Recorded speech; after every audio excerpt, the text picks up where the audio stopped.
Halo para pendengar setia Special October. Aku Alex dan kembaranku Alma akan muncul tiap hari menghantui kalian di cerita seram kegelapan dunia Avatar.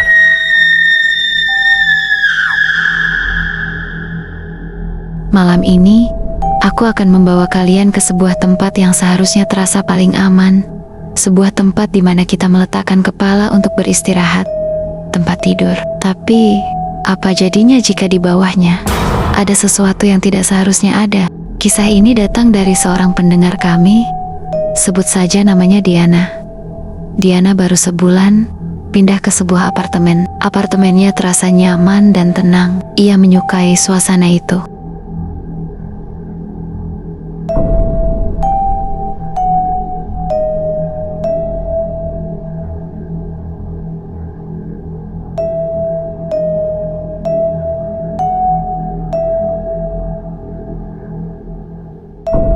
Suatu sore, saat sedang membersihkan kamarnya, Diana memutuskan untuk membersihkan kolong tempat tidurnya. Sudah lama ia tidak menyentuhnya, dan ia yakin banyak debu di sana. Saat ia berlutut dan menyorotkan senter ponselnya, ia melihat sesuatu yang aneh.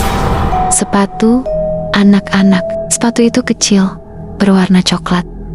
Diana merasa bingung. Ia tidak punya anak, dan ia yakin pemilik apartemen sebelumnya juga tidak punya anak.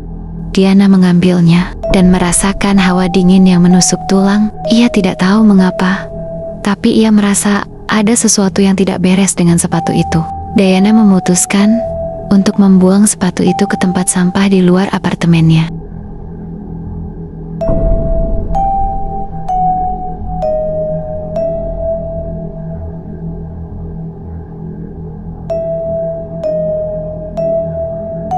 Lalu ia kembali ke kamarnya, mencoba melupakannya.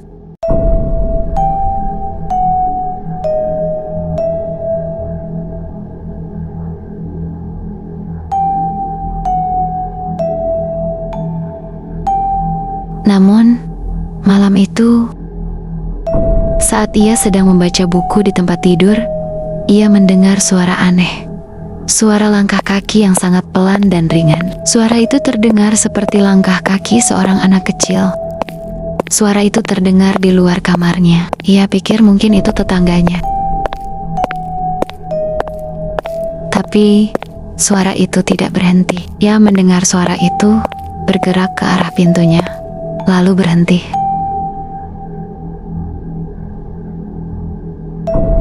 Suara itu kini menghilang. Dan Diana pun memutuskan untuk segera tidur.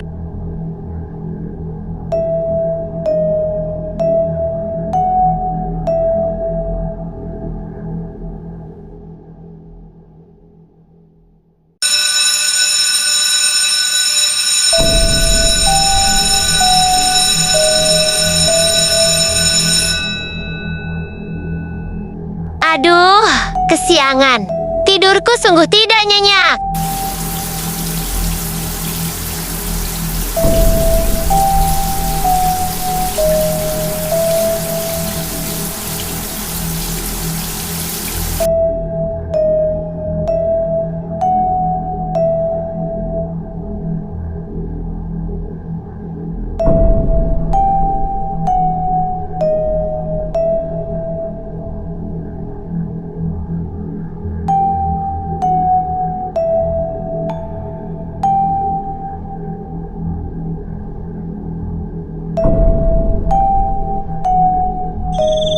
Duh, capeknya habis lembur.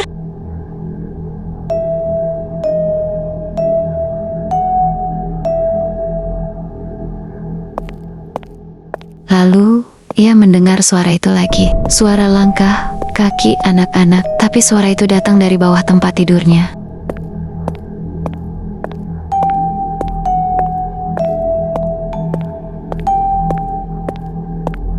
Diana langsung lompat dari tempat tidurnya. Ia menyalakan lampu, dan ia melihat ke kolong tempat tidurnya. Tidak ada apa-apa. Ia merasa panik, lalu mencoba menenangkan dirinya, berpikir itu hanya imajinasi. Ia kembali ke tempat tidur, tetapi ia mendengar suara itu lagi. Suara langkah kaki itu kembali. Kali ini, ia bisa mendengar suara itu dengan lebih jelas. Suara sepatu anak-anak, yang sedang berjalan di atas karpet. Suara itu semakin keras, dan ia bisa mendengar suara itu bergerak di sekeliling tempat tidur. Diana melihat ke lantai, mencoba mencari sumber suara itu. Namun, tidak ada apa-apa. Ia melihat ke bawah tempat tidurnya. Ia menemukan sepatu itu. Tapi saat ia berdiri, betapa kagetnya Diana. Ada sosok kecil di atas kasurnya. Diana berteriak. Ia mencoba lari, tetapi ia merasa kakinya kaku. Sosok itu hanya diam, tidak memiliki wajah. Hanya ada 2 lubang gelap yang terlihat seperti mata. Sosok itu berdiri, dan ia terlihat memegang sepatu itu. Lalu, ia mengucapkan sesuatu. Suaranya sangat pelan, Kenapa seperti bisikan. membuang punyaku? Diana tidak pernah kembali ke apartemen itu. Ia tahu, sepatu yang ia buang itu adalah milik seseorang. Seseorang yang tidak ingin ia temukan.